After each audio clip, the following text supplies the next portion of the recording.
Welcome to this brief discussion of the LM relationship where we're going to focus on the algebra.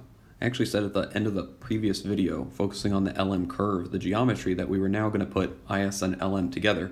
And we'll do that, but I lied. Actually, we first should talk about the algebra. We should try to get an equation for the LM relationship, the LM equation, because that'll help us, to understand IS-LM more concretely. So let's do that. As a reminder, LM stands for liquidity, money, basically referring to money supply and demand.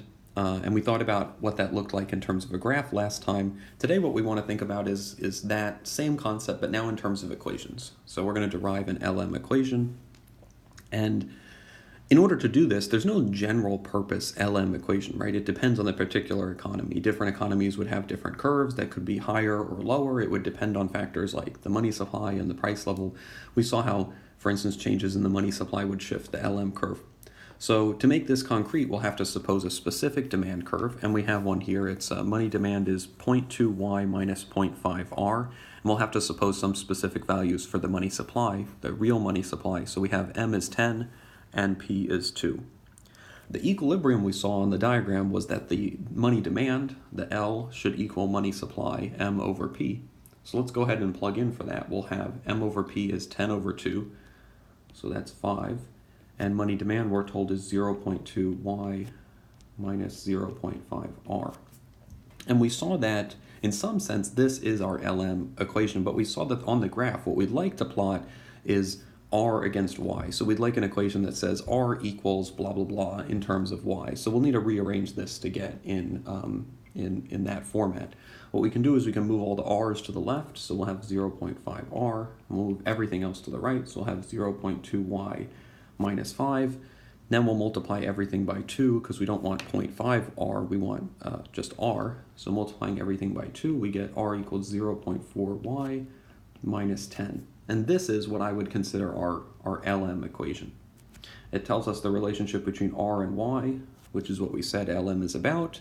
It's an upward sloping curve if we plotted, just like we expect based on our previous discussion of the geometry. And now we could actually work with this algebraically. We could combine this equation with our IS equation from earlier and actually solve for the equilibrium r and y, our two main endogenous variables, and figure out what's going on in this economy. But before we do that, we should also maybe play around with this algebra and think, what if we didn't know m or didn't know p? We could say, suppose m is unknown. Could we still solve for the LM equation and get maybe a more general LM equation that tells us what LM would be for any value of m? Let's try that out. Turns out it's not that difficult. So we'll start with the same givens, except that m is unknown.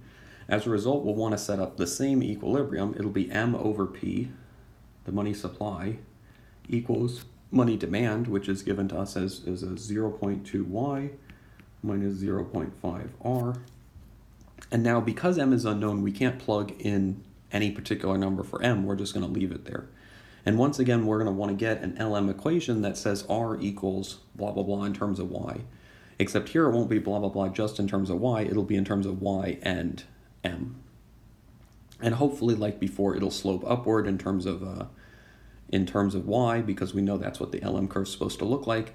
And it'll also tell us how LM relates to m, so that'll give us information about, for instance, how LM might shift if we change the money supply. Of course, in the previous discussion, we already concluded that a bigger money supply should shift the curve down. So hopefully that'll be our conclusion here. Let's see if it matches up. All right, so we'll get all the r's onto the left-hand side. So we'll get 0.5r on the left, just like last time, and we'll move everything else to the right. So we'll have 0.2y minus m over 2. Then we'll multiply everything by 2, because we want r equals, not 0.5r equals. So that'll give us r equals 0.4y minus m. And this is our LM equation. And as we expected, it slopes up in terms of y. The slope is 0.4, so that's good. And also now we can see that the intercept for this equation is negative m. So the bigger m gets, the lower the intercept's going to be, and that means that the bigger m gets, the more we're going to shift the LM curve down. And we said that's exactly what we expected, right? So m up shifts LM curve down. And that's nice to be able to see with the algebra. It matches what we said about the geometry, working with sort of the, the money market to the LM curve, thinking about how all this connects just using diagrams. What we like here is that using algebra now, we've drawn exactly the same conclusion. The algebra is a little less general in that we assumed a specific money demand curve instead of talking about these general relationships with general graphs. But still, it's nice to be able to see that the two approaches line up and give us the same conclusions. So now that we've mastered LM, both in terms of the geometry, looking at the curve, and the algebra, looking at the equation, and we've done the same for IS, we're going to put the two together with our IS-LM model and determine the R and Y